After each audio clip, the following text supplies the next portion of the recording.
안녕하세요. 저는 수원에 거주하는 40대 여성입니다.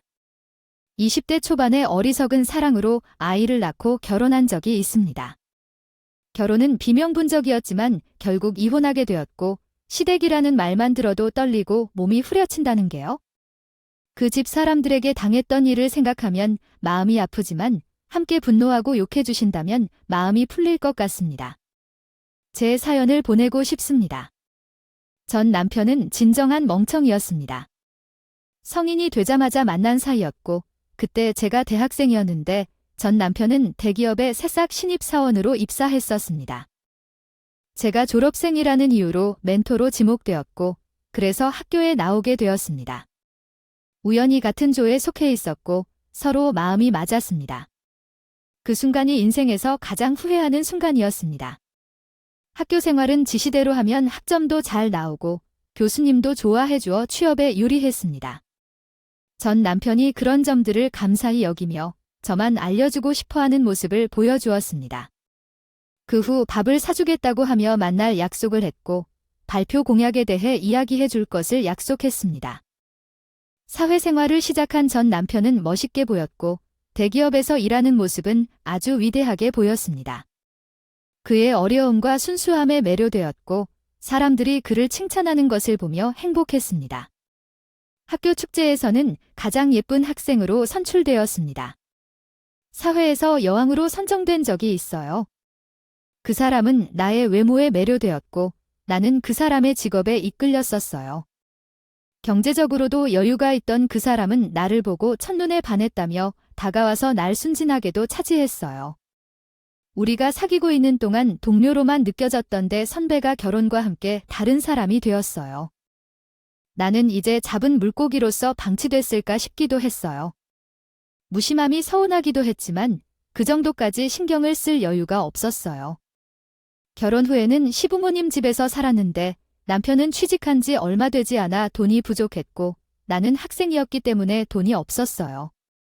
시부모님은 도와줄 수 없었기 때문에 우리는 시부모님 집에서 살기로 결정했어요.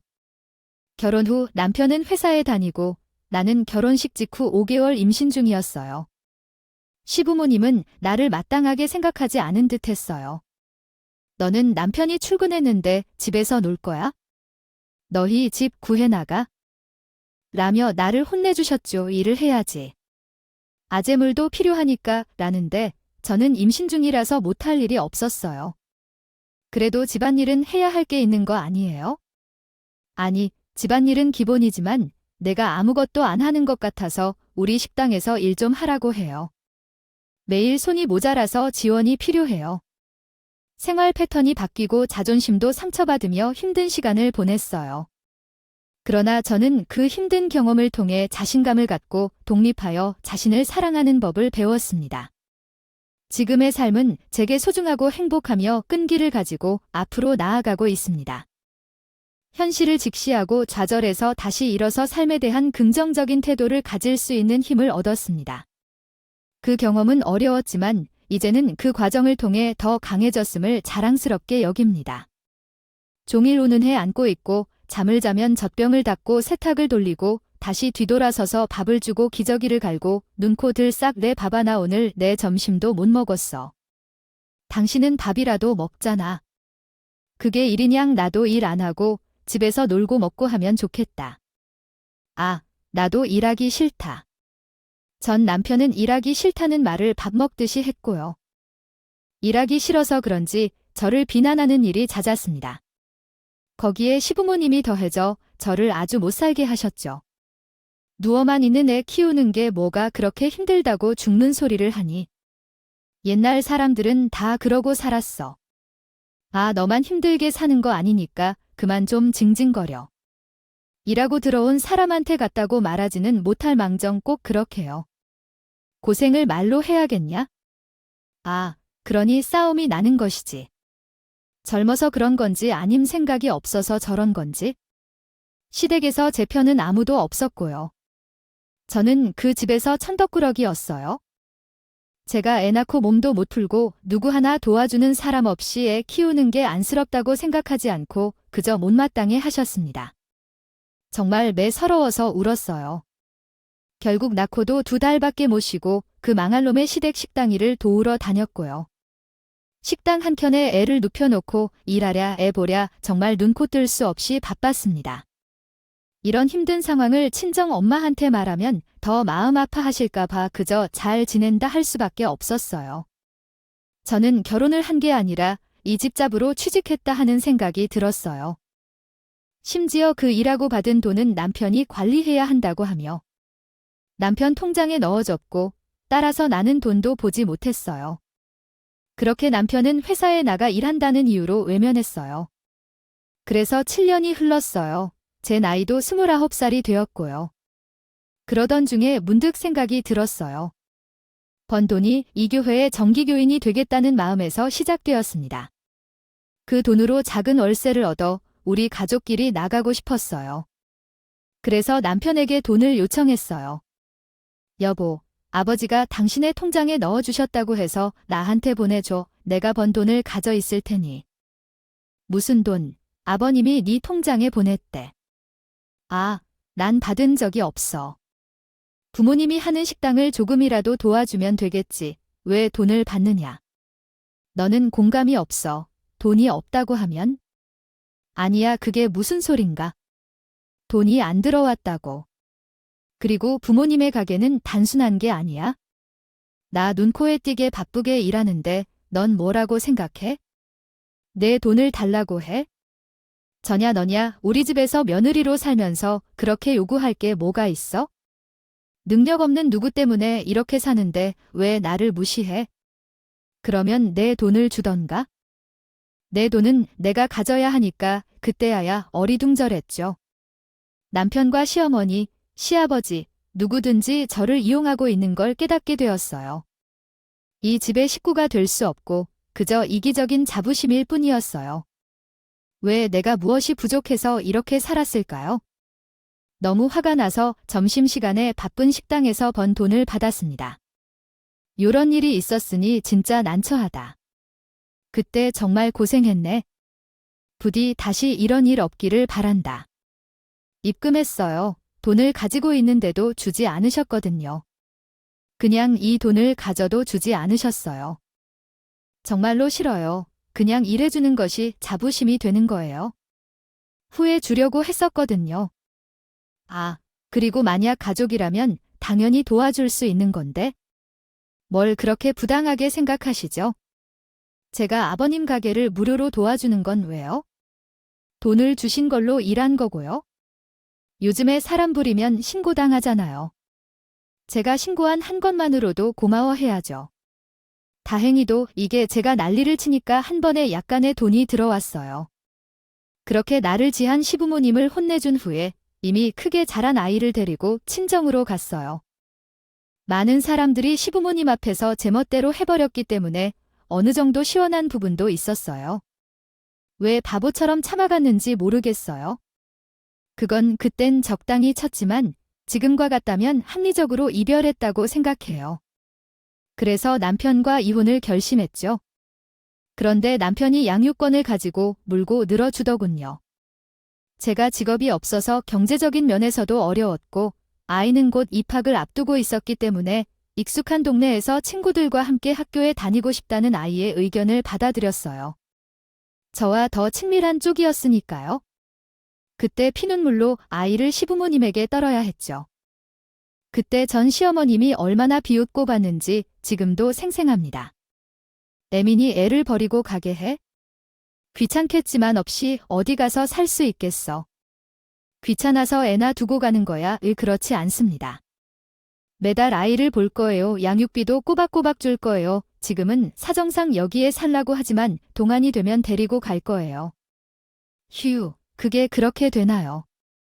그냥 솔직히 말해도 된다. 내까짓게 이혼해서 어디서 일하면서 살 수 있겠어?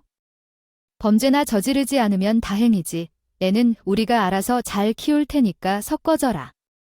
하지만 인생사 세용지하라고 하잖아요. 저는 이혼 후에 복학을 했고 열심히 공부만 했어요. 그때는 좋은 성적으로 졸업한 후에 좋은 곳에 취직해서 빨리 아이를 데리고 오는 것이 제 목적이었어요. 이 약을 열심히 공부했고 후배들과 아이 차이도 꽤 나서 소외감도 느꼈지만 그 모든 것은 중요하지 않았어요. 그저 성공하는 것밖에 눈에 보이는 게 없었습니다. 믿을 건 오직 나뿐이라는 생각만 하고 그래서 반드시 성공해서 내 아이를 데려와야겠다고 다짐을 했었습니다. 달마다 아이를 봤지만 어느 순간부터는 보여주지도 않았어요. 제가 아무리 사정해도 이대로 아이를 곁에 두지 못하고 그리워만 하며 살고 싶지 않았어요. 그때 제 목표는 의사가 되는 것이었습니다. 2학년 때 휴학을 했었고 그때까지 나는 성적이 좋았던 터라 앞으로만 잘한다면 졸업 후에 의과 전문대학원에 진학해 의사가 되는 꿈을 꾸었어요. 그래서 거의 도서관에서 살았던 것 같아요. 선배 오늘도 도서관에 있네요. 오늘 학교 축제인데 이런 날에도 공부만 하세요. 좀 바깥 구경도 하고 음을 좀 즐기세요. 내 나이가 몇인데 젊음을 즐기세요. 이런 날 더 공부해야지. 아름고. 많은 후배들이나 젊음을 즐긴다면 학비는 친정엄마의 지원과 시댁 식당에서 일했던 돈들로 충당되었다. 생각에 약간의 여유도 없이 공부만 했고요. 다행히 제 계획대로 잘 풀렸어요. 늦은 나이에 어린 친구들과 열심히 공부하고 배우고 익혀서 의전원 졸업 후에 인턴과 레지던트를 거치고 경력을 쌓았죠. 그렇게 10년이 흘렀습니다. 사람이 마음 먹으면 먹을 대로 이루어진다고 하잖아요. 그래서 큰 꿈을 가져야 한다고요? 그때 깨달았어요. 노력하는 사람에게 당할 자가 없다는 것을요. 제가 원하는 성과를 이뤄내자 생각보다 빨리 원하는 걸 얻을 수 있을 것 같았어요. 또한 한 가지 행운이 더 있었어요. 학창 시절부터 청약에 매달려 원하는 아파트를 신청했더니 정말 운이 좋게도 당첨되었어요. 그 당시가 한창 부동산 붐이 일어나는 시절이기는 했지만 완전히 행운이었죠. 그 덕에 서울의 좋은 아파트에 살 수 있게 되었어요. 잘 풀리려고 한다면 잘하는 것 같아요. 때마침 주택가가 밀집되어 있고 근처에 회사가 있어서 유동인구가 많은 곳에 신축 건물이 생겼고요. 임대료도 싸게 나와서 병원을 개원하게 되었습니다. 이름으로 뭔가를 시작한다고 하니 엄청 설레더라고요. 정말 발품을 팔면서 인테리어를 했어요. 제 진료 과목은 산부인과였고 근방에 산부인과가 없어졌다 보니 많은 사람들이 옆 동네까지 병원을 다니더군요. 그래다 제 병원이 개업을 하자 오픈한 지 석 달 만에 예약자 풀이 되었고요. 눈, 코 뜰 사이가 없이 바빠졌어요. 친정 엄마도 잘 풀려고. 나는 안심한 듯 했는지 이런 말을 하셨어요.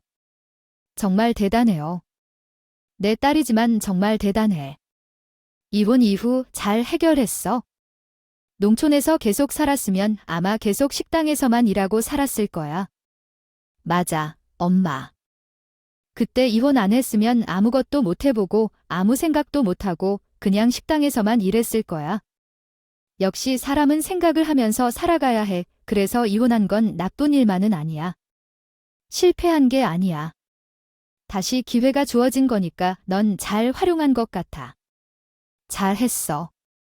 의사가 되어 집도 사고 병원도 가고. 전에는 시부모 식당에서 구박을 받으며 서빙을 했다고 하면 과연 누가 믿을까? 이유는 나에게 새 삶을 살아갈 용기를 준 것 같아. 그때는 누가 봐도 번듯한 집과 직업을 가졌어. 이제 아이를 내 곁으로 데리고 올 날이 다가왔어. 그런데 우연히 예전 시어머니를 만나게 됐어. 바로 내 병원. 이전 시댁과 지역이 다른데 다시 만날 줄은 상상도 못했는데 이런 곳에서 만나니까 당황스럽더라고. 좋은 감정이 없는 관계라서 표정 관리가 안 됐어. 똥 쌌어. 그리고 대걸레 들고 있던 내 모습으로 마주치게 됐어. 나 커피 쏟고 다 끓어 대걸레 가져온 거 한데 그러니까 저는 오해하지 마세요. 10년 만에 이혼 후 다시 만났는데 여전히 제게 빈정대기를 했대요. 과거 시어머니가 날 까아보듯 말했어. 와, 여기서 다 보내. 10년 만이지. 여기서 일하니 세월이 세월이지만 너도 많이 늙었구나.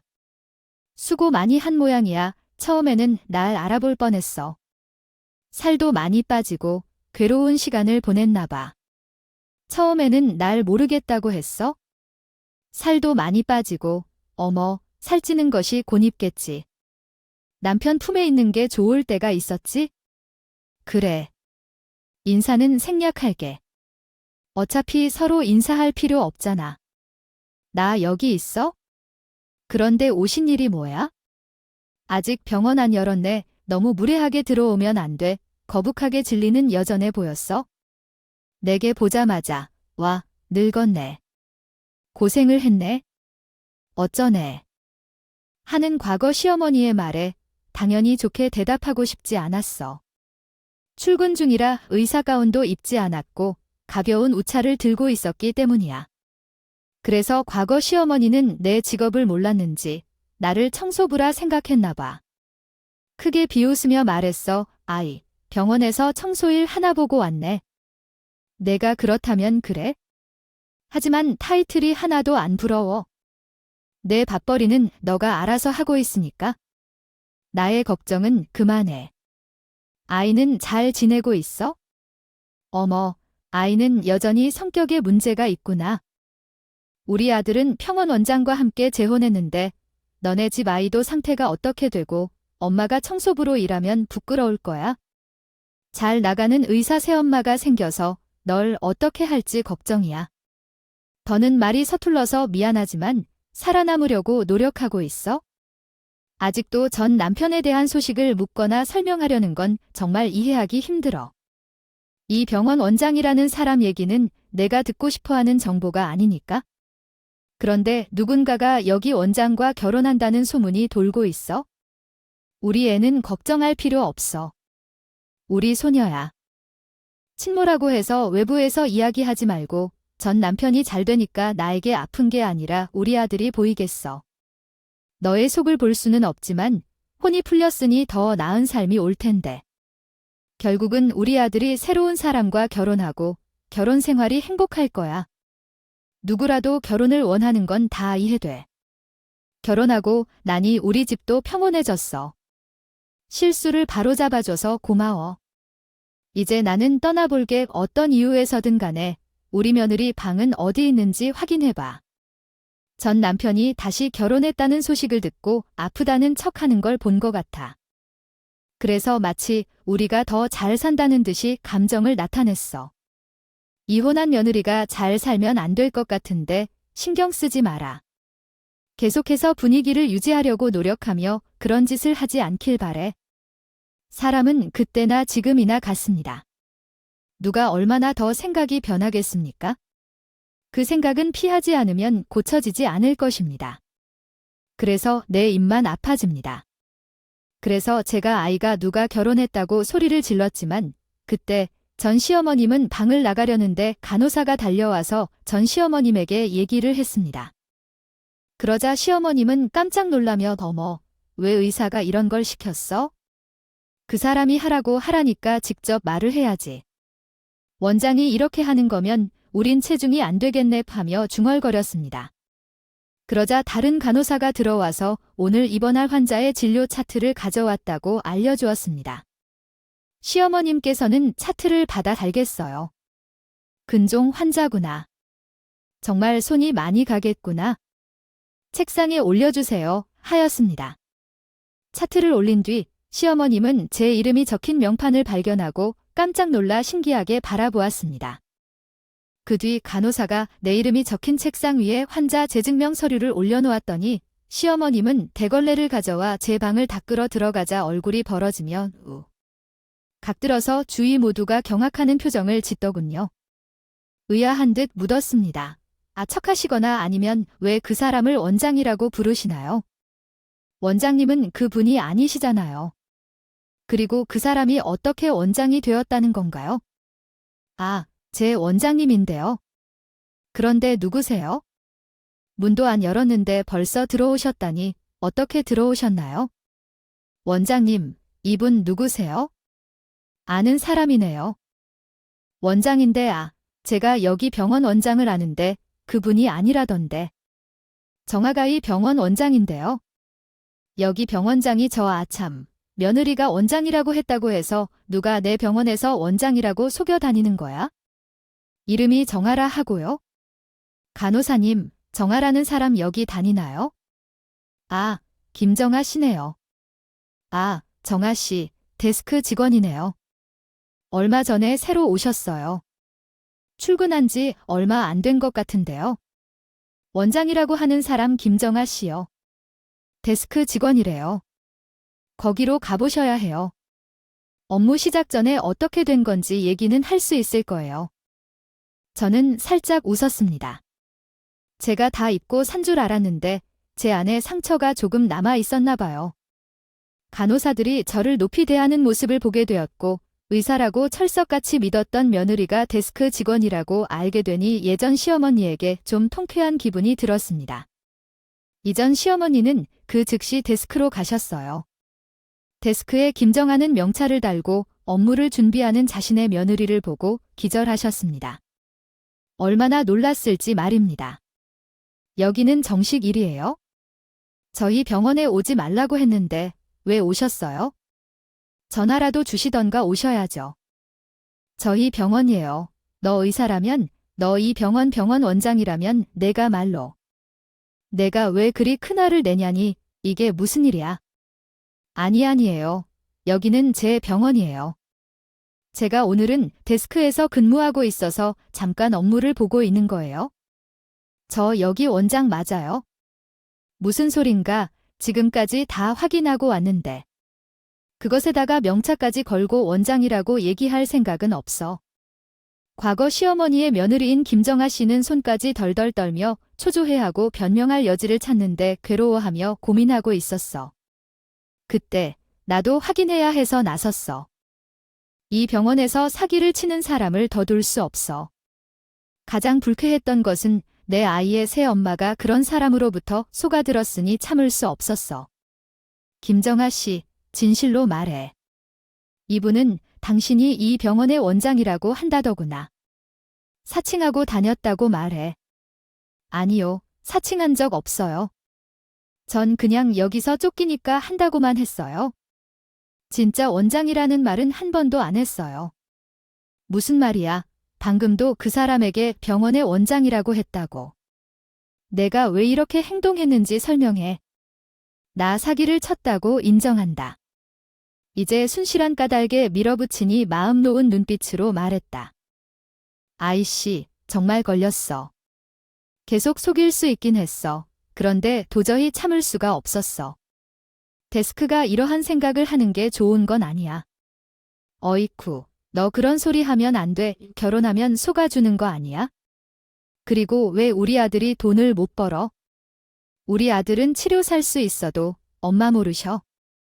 회사에서 돈을 말아먹고 있어? 덕분에 우리 아들과 함께 사는 것이 모두 감사해야 해. 왜 우리 아들이 돈을 말아먹었다고? 너뜨몰잼. 너가 아들을 명령해서 돈을 말아먹었잖아. 김정아 씨가 우리 아들에게 어떻게 주석 넣는지 말했어. 어리석은 사람은 너나 아들이나 같아. 병원장의 사진과 이력을 쉽게 볼 수 있는데 넘어올 거라고 예상했어. 내가 속았다고 물으면 우리 잘못해 미안하다고 알고도 왜 그러는 거야? 우연히 이 병원으로 와버렸다는 글을 보고 김정 씨가 전 남편을 유혹해서 환심을 냈다고 말했어. 전 남편은 속아서 모든 걸 그녀에게 주었다고 해. 진짜 말만 해도 현용이야. 그리고 그 둘은 몇 달 동안 사귄 것 같아. 그럼 장면은 다음과 같습니다. 김정아 씨가 결혼 제안을 받은 후 결혼을 준비하면서 돈이 부족하다며 거짓말을 한 것으로 밝혀지고 결국 범죄자가 되었습니다. 이에 이전 시어머니는 아들의 와이프가 의사가 아니라는 사실을 알게 되어 충격을 받았습니다. 그리고 그녀와의 대화가 코미디적이고 유쾌하며 짧고 깔끔하게 끝나는데 이후에는 남편이 회사 돈을 도와준 것을 드러내며 재미있는 사건으로 마무리됩니다. 고맙습니다. 소개에 생략하신 부분을 조금 수정하여 새로운 글을 만들었습니다. 도움이 되었기를 바랍니다. 그 후 저는 급조부의 품을 찾게 되어 그 일은 순조롭게 마무리가 되었습니다. 미세한 관리 속에서 큰 복수는 없다는 걸 느끼게 되었죠. 유리한 위치에 있어서 제압하려는 사람들에 대한 진정한 복수가 내 안에 있음을 알게 되었어요. 그때 행복을 느낀 순간이었어요. 만날 줄 알았으면서도 의도적으로 환자인 척을 한 것 같아서 정말 깜짝 놀랐어요. 그 병원 PC에서 당신의 이름과 주민번호만 보여도 소름이 돋았답니다. 결국 제 진료실에 이름을 불렀을 때 정말 놀랐어요. 안희영, 오랜만이네. 우리 한번 만나야 한다 했는데 이런 곳에서 만나다니? 어떻게 지냈어? 너 성공했다면 정말 대단해. 당신이 제 병원으로 환자로 찾아온 걸 보고 다시 화가 났어요. 너, 낯짝 한 번 두껍다. 어제 너의 엄마와 아내가 우리 병원에서 그런 부끄러운 일을 당했다. 여기 오고 싶은 용기가 어디서 나왔어? 아니, 산부인과 진료가 필요해서 왔어.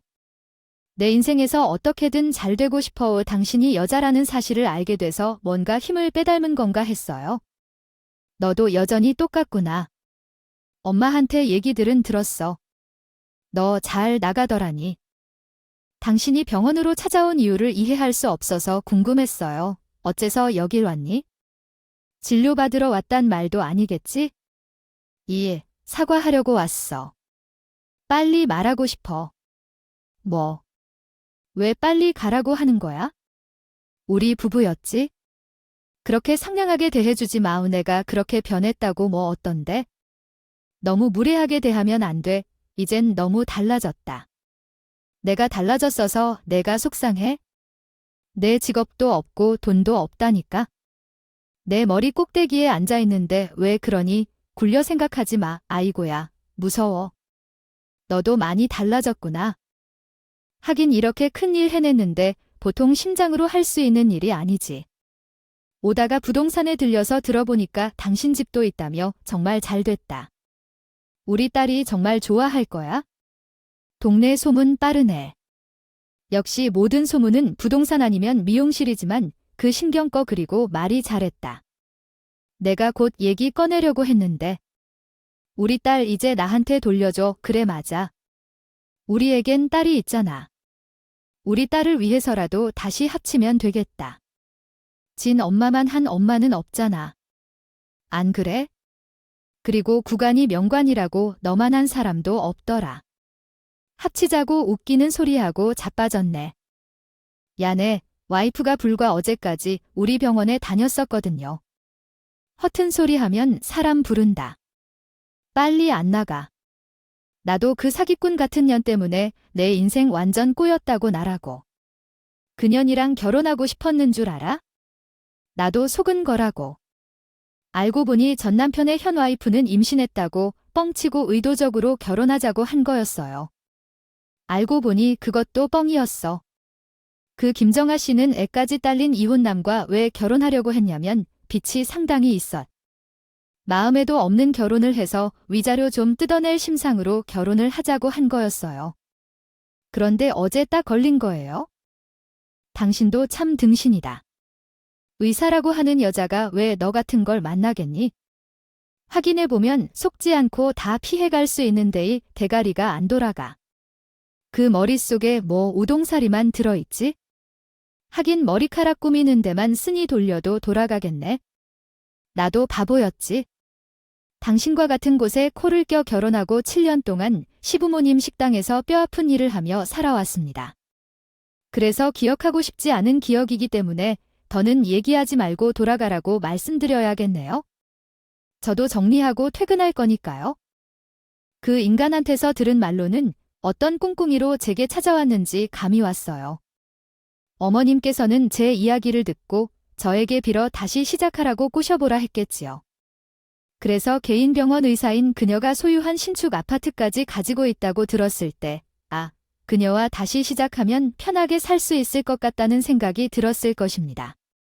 그렇게 제가 싫어했던 일을 하는 대신 와이프 덕을 보고 싶었던 것이겠죠. 그때 내가 진짜 철이 없었다는 생각이 들었어요. 너만한 사람은 없다는 것을 깨달았거든요. 우리 가족을 위해 헌신하고 우리 딸에게 진정한 엄마 역할을 맡아야 한다는 생각이 들어 집요하게 다시 시작하자고 설득하는 건 버린 쓰레기를 다시 주워드리는 것과 같다는 생각이 들었어요. 야야, 헛소리 그만해. 너의 사정을 알아주지만 난 넘어갈 수 없다. 그때 얼마나 당했고 서러웠는지를 생각하면 똑같은 일을 반복하라고 내가 미쳤느냐. 너와 내 가족 생각만 하면 몸이 축 늘어진다. 단 한 번 더 다가오면 스토커로 신고할 테니까 당장 꺼져. 사기꾼의 소가 회사에서도 해고당하고 범죄자가 되어버린 전 남편이야. 예전에는 시댁에서 싸움이 많았을 텐데 더는 어린애를 그 집에 둘 수 없어. 남편에게 양육자 교체를 요청했지만 그건 그럴 수 없다며 지랄을 떨더라고. 의외로 그 사람은 하나는 끝내주는 부정적인 장점을 가지고 있어요. 부성애로 따뜻하게 키워온 아이가 성장했어요. 하지만 아이가 매일 집에서 싸우는 것을 보고 무서워하여 딸이 2번 다가와 제 집으로 오라는 말 했어요. 그래서 양육권을 되찾기 위해 변호사와 상담을 했어요. 전 남편이 양육권 변경에 동의하지 않으면 법원에서 신청을 해야 하는데 양육자로서 부적절한 사정을 증명해야 해요. 전 남편은 회사에서 돈을 횡령하고 범죄자가 되었어요. 지금은 일자리가 없고 시부모님의 도움을 받아 생활을 하고 있어요. 전 남편과 현 부인 사이에 문제가 있어 이혼을 해야 할 상황이고 상황이 길어질 것 같아 걱정이에요. 양육권을 가져오기 위한 과정이 오랜 시간이 걸릴 수 있고 준비물도 철저히 준비해야 해요. 변호사의 조언을 받아 신청을 했고 오랜 분쟁 끝에 양육권을 되찾을 수 있었어요. 이 모든 일이 있었지만 결국 딸을 키울 수 있게 된 것은 참 다행스러운 일입니다. 딸과 함께 새로운 시작 선상에 서 있는 기분이었어요. 이미 크게 자라 어느새 고등학생이 되어 있었거든요. 그렇지만 전 남편은 아이의 마음을 올바르게 키웠지만 공부에는 전혀 신경을 쓰지 않았어요. 아이가 연애에 몰두하는데 요즘 같은 세상에서 정보가 실력이 되는 이런 세상에서 학원이나 진로 선택에 대해 세심하게 신경을 쓰지 못했겠다 싶었어요. 하지만 건강하게 잘 키워준 것에 대해 고마웠어요. 입시를 앞두고 있는 아이의 진로 선택을 충분히 지원하며 학업에 열중했고 제가 또한 제 병원에서 최선을 다해 커리어를 쌓았습니다. 모든 것이 정말 잘 풀렸어요. 그 한편에는 이전 시댁은 어려움을 겪었어요. 전 남편은 직업이 없어지고 2번째 이혼까지 한 인물이 되었어요. 아이를 데려왔지만 양육권까지 빼앗긴 무능력한 아빠가 되었죠. 이후 그는 술에 빠져 동네에서 주정을 부렸어요. 그 결과 아이를 잘못 키운 것으로 소문이 퍼지고 이전 시부모님도 소란을 일으켜 식당 사업도 예전만큼 잘 되지 않는다고 해요. 사람은 착한 삶을 살아야 한다는 것을 다시 한번 깨달았어요. 이야기를 들어주신 여러분들께 감사드립니다. 부디 남을 비난하거나 경멸하지 마시고 가정의 평화가 함께하기를 바랍니다. 이야기는 여기까지입니다. 감사합니다.